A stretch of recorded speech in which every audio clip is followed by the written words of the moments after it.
Hello, friend, and welcome to our little yoga chat. Welcome. As promised in my story, today we're gonna just have a little talk about what yoga is. I know we spend a lot of time in watching a lot of people do the up to down dog and do yoga. So today, instead of doing, we're gonna talk. And the reason why I was inspired to do this is actually because I realized that a lot of people that I talk to, that yoga is just the physical exercise of it, and it's leaves a whole chunk out that could be really, really useful to a lot of people. So just wanted to be, maybe this is going to be like your first introduction to anything like this.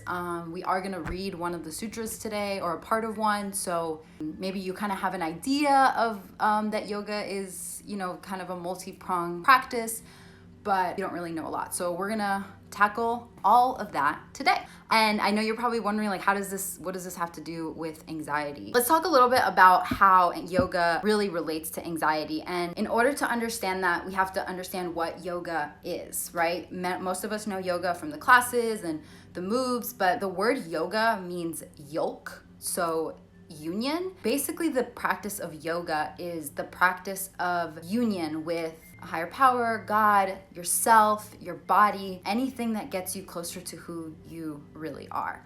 And that is so important in anxiety, because most of our anxiety comes from the lack of presence, a lack of control, which fuels our anxiety. And yoga focuses so much on discipline and control and presence that it is the perfect exercise for people who really, really struggle with anxiety. And I don't just mean the physical part of yoga. I mean studying the philosophy and what we can really learn from the discipline of the practice of yoga. That leads us into why we're here today, which is to touch base with the Yoga Sutras. The Yoga Sutras are one of yogic sacred texts, along with the Vedas and the Gita, if you're familiar. This is kind of the encyclopedia of yoga. It's all the things that you should do in order to reach that union with yourself. Particular commentary is by Sri Swami Satchidananda, who is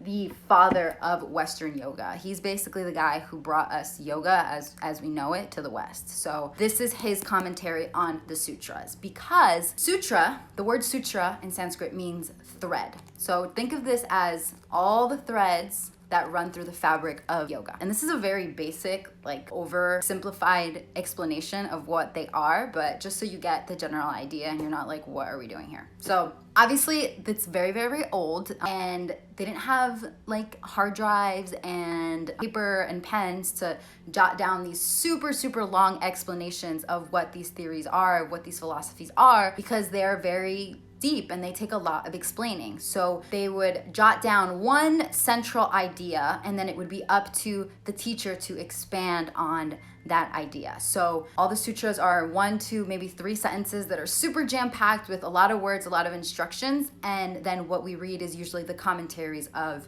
people interpreting the sutras themselves. So this particular one is the commentary by Sri Swami. The reason why I picked this one is, actually, I didn't pick it. The reason why I'm doing this live is because of this sutra. It's not even the whole sutra, it's one little part of the sutra. We're just gonna dip our toe today, okay? I read these every day. I read it.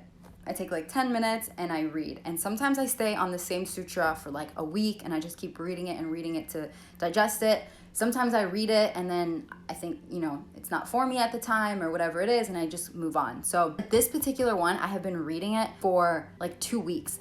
I don't know, it's really stuck with me, and I wanted to share it with people. So I thought, I'm gonna do a live and read the sutras to people, because what else are you gonna do on a Sunday? You know what I mean? So this is the sutra itself, right? It's one long run-on sentence. And then this is the commentary on it, or the explanation. So I'm literally gonna read just one little part of it, and then we'll talk about it a little bit, and you'll officially have studied yoga. So there you go. All right, let's start. The sutra itself says, "The scene is of the nature of the gunas, illumination, activity, and inertia, and consists of the elements and sense organs, whose purpose is to provide both experience and liberation to the..." Okay, what? Exactly. If we move down, because there's a big explanation, and like I said, we're dipping our toe today. Swami says is nature is a combination of elements and organs. The organs include intellect, mind, senses, and the body. Normally, we think of nature as being something other than our own bodies. But when we feel we are the true self, even the body becomes part of nature, because it, again, is merely a composition of elements. So what he's basically saying here is that we tend to think a lot that nature is outside of us, like nature is the trees outside, but we are nature, right? We are just animals, we are mammals, and we're just a part of nature. And therefore, we are just made of elements, right? We're doing basic science here, all right, folks?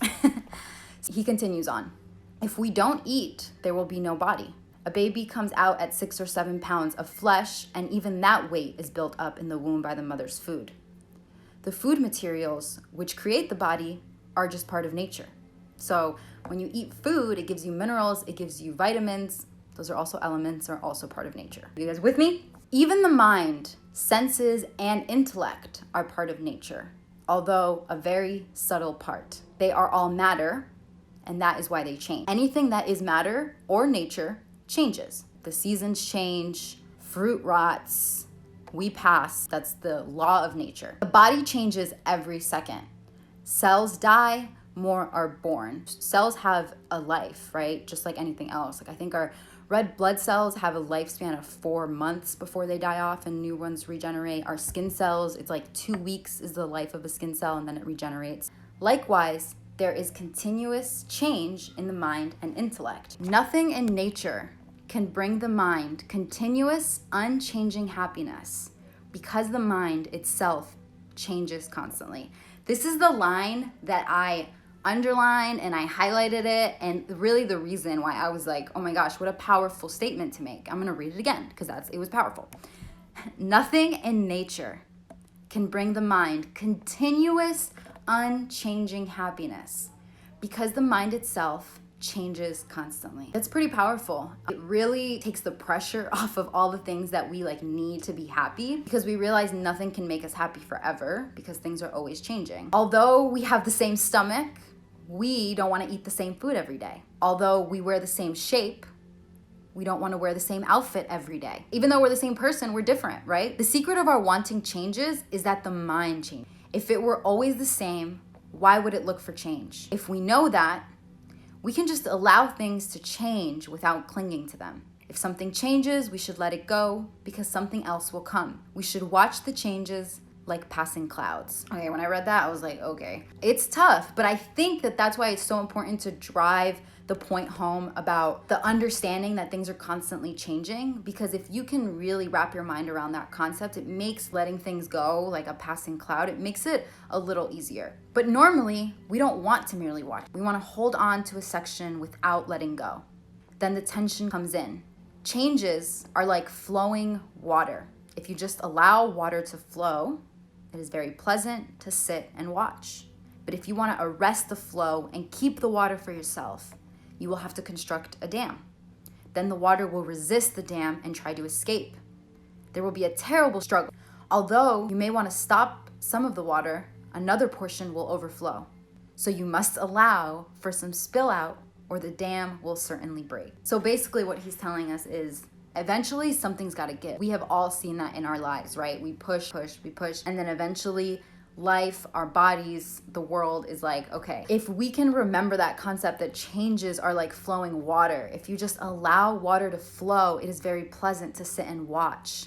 The minute you try to stop it, you got to do a whole lot of work in order to keep the water there. You got to build a dam, you got to make sure the water's not overflowing. It's a lot of work. I think it feels a lot more pleasant to just sit by a creek and watch it flow, right? I think that that's what we really try to do in our lives. Instead of sitting by the creek and just watching, we think that we're builders and we try to build a dam, and then we're constantly like plugging holes when we didn't even need a dam to begin with. We all do it. Okay, let's keep going. All life is a passing show. If we want to hold it, even for a minute, we feel tension.